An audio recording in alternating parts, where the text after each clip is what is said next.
പ്രിയ സജ്ജനങ്ങളെ, സാദരനമസ്കാരം.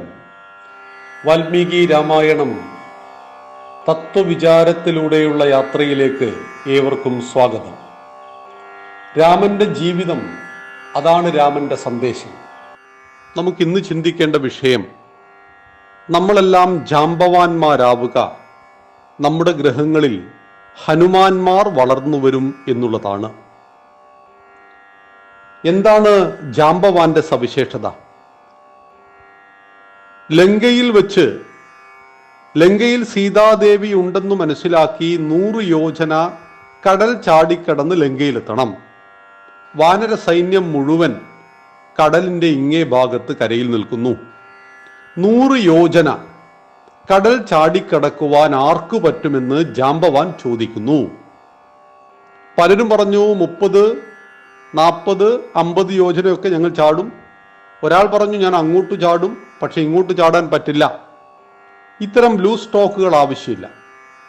ഈ സമയത്ത് ജാംബവാൻ ഹനുമാനെ കാണുന്നു.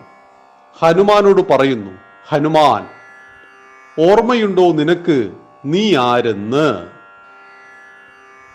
പ്രസക്തമായൊരു ചോദ്യം. ഓരോ മനുഷ്യന്റെയും ഉള്ളിൽ ഉറങ്ങിക്കിടക്കുന്ന കഴിവുകളെ വളർത്തിയെടുക്കുവാൻ കഴിയുന്ന ചോദ്യം. അവനെ കണ്ടു പഠിച്ചോ, ഇവനെ കണ്ടു പഠിച്ചോ എന്ന് പറയുന്നതിന് പകരം നീ നിന്നെ അറിയൂ, നിന്റെ കഴിവുകളെ ഓരോന്നോരോന്നായി പുറത്തെടുക്കൂ. നിന്നെ കൊണ്ട് ഇത് സാധിക്കും, നിനക്ക് മാത്രമേ ഇത് പറ്റുള്ളൂ. ആ കഴിവുകളെ മുഴുവൻ പുറത്തെടുക്കുവാൻ കഴിയുന്ന രീതിയിലുള്ള വാക്കുകൾ.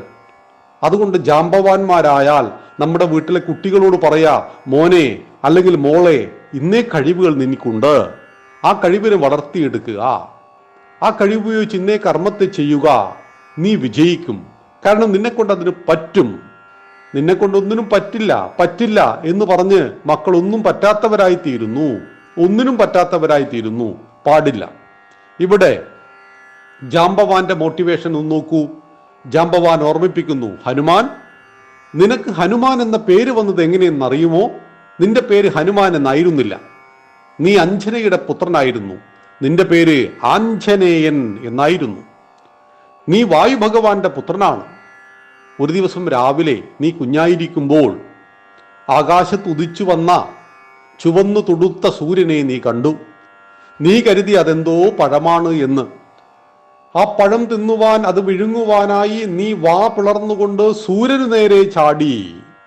നിന്റെ ആ വരവ് കണ്ട സൂര്യഭഗവാൻ ഭയന്നുപോയി.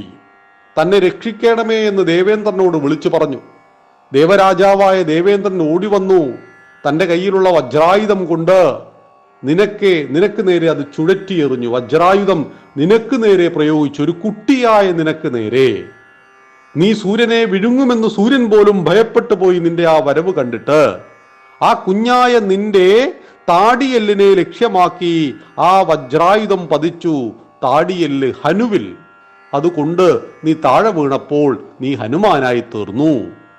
അങ്ങനെ താഴെ വീണപ്പോ നിന്റെ അച്ഛനായ വായു ഭഗവാൻ ഇന്ദ്രനോട് കോപിച്ച് ഒളിച്ചു കളഞ്ഞു. അതോടുകൂടി ശ്വാസം കിട്ടാതെ ലോകം പിടഞ്ഞു.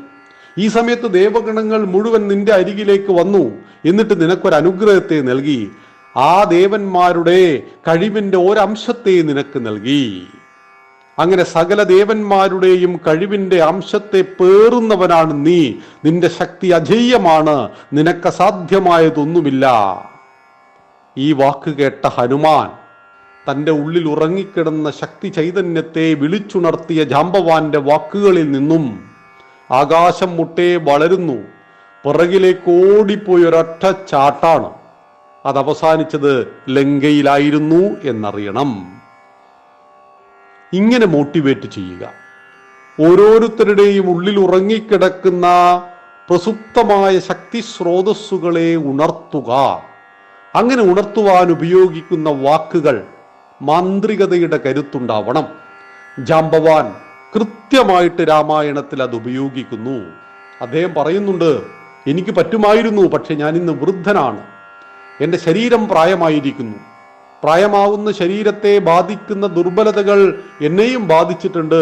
അതുകൊണ്ട് ഇന്നെനിക്ക് സാധ്യമല്ല. പക്ഷെ പറ്റുന്നൊരുത്തൻ നമ്മുടെ കൂട്ടത്തിലുണ്ട്. അവനതാ അവിടെ നിശബ്ദമായിരിക്കുന്നു. എന്നിട്ടാണ് ഹനുമാൻ അരികിലേക്ക് ജാംബവാൻ ചെല്ലുന്നത്.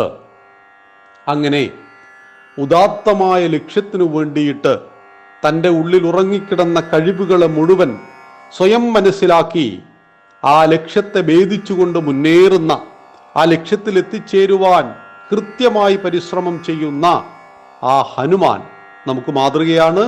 ഇനി ഒരു ലക്ഷ്യത്തിലേക്ക് കുതിക്കുമ്പോൾ മാർഗത്തിലെ തടസ്സങ്ങളെ എങ്ങനെ ഇല്ലാതാക്കാം, അതാണ് ഹനുമാന്റെ ജീവിതത്തിൽ നമുക്ക് നാളെ ചിന്തിക്കേണ്ടത്. നന്ദി, നമസ്കാരം. വന്ദേ മാതരം. ജയ് ശ്രീറാം.